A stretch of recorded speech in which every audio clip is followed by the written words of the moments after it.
আমাদের এনজিবিতে নামলাম। এনজিবি থেকে তারপরে আমরা সোজা আমাদের প্রথম যে বেস ক্যাম্পের জায়গাটা, বেস ক্যাম্পে আমরা পৌঁছে গেলাম। তো নেক্সট ডে আমাদের ট্রেক স্টার্ট হলো।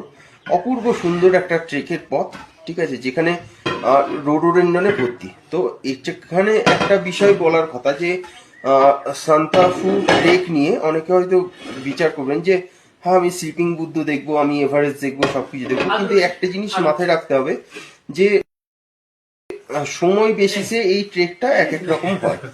তো এটা বলার কথা নয় যে আমি রোডোডেন্ড্রনও দেখতে পারবো, আমি এভারেস্টও দেখতে পারবো, স্লিপিং বুদ্ধও দেখতে পারবো।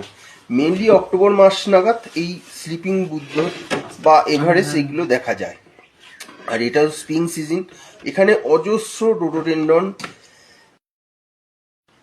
যেন গোটা ট্রেকটা হলো লাল কার্পেট, এই রাস্তাটা যেন লাল কার্পেটে ভরা, এবং যথেষ্ট ভালো লেগেছে। দ্বিতীয় দিনের ট্রেকটা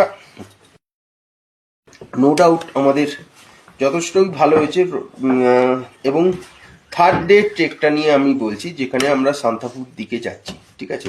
হঠাৎ করে আমরা নেপালের পথ ধরে ফেলি, সেটা একটা আমাদের ভুল হয়েছে, কিন্তু ভুলের থেকেও সবচেয়ে বড় কথাটা ট্রেক মানেই অ্যাডভেঞ্চার দিয়ে থাকে। তো সেই অ্যাডভেঞ্চার দিয়ে আমাদের ট্রেকটা স্টার্ট হয়েছিল, এবং ভালো একটা অ্যাডভেঞ্চারাস পথ জঙ্গলের মধ্যে দিয়ে আমরা সেই ট্রেকটা করি।